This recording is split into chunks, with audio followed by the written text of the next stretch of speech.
Where, Lisa? Is Lisa here?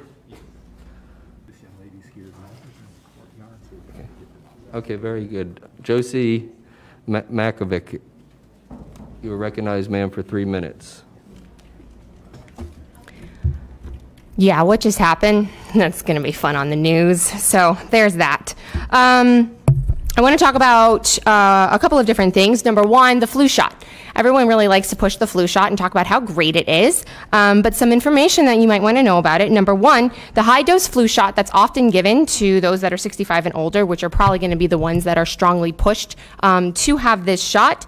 In the vaccine trials, 0.6% of the people in the trial died from the vaccine. That was considered an acceptable margin, and I will remind you again that according to the CDC, the death rate for COVID-19 is around, at this point, 0.2, if you want to be generous, maybe 0.4%. So the margins that we are accepting of death in the flu vaccine that you're going to be shoving down everyone's throats are higher than the virus that you are keeping us locked in our houses for, keeping us masked up for. So just take that into consideration. Not to mention the fact that there are 2 separate studies that show that a flu shot can actually increase the coronavirus symptoms and results in your body. So if you do get a COVID-19 test and you have had your flu shot, the chances that you will show that you have COVID-19, whether you are an asymptomatic carrier or actually sick with symptoms, are higher. Those are studies. You can look them up if you'd like, or we can provide them for you if you would like. So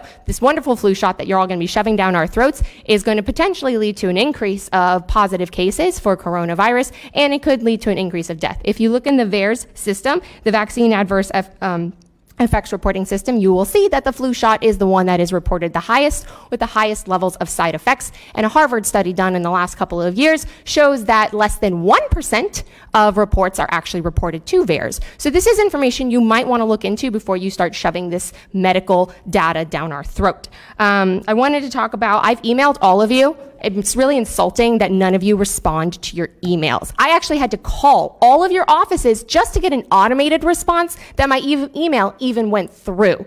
What is up with that?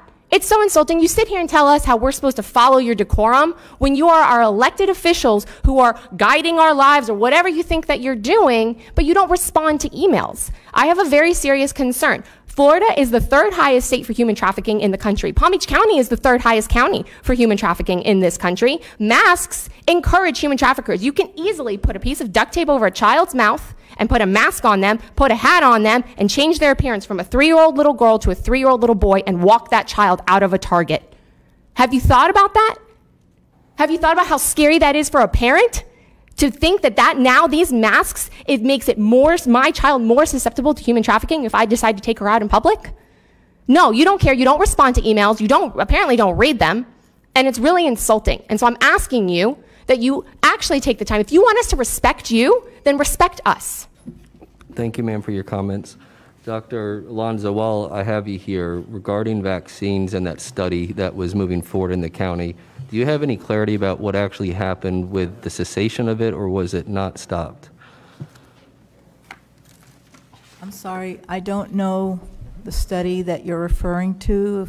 There was a study that started in Palm Beach County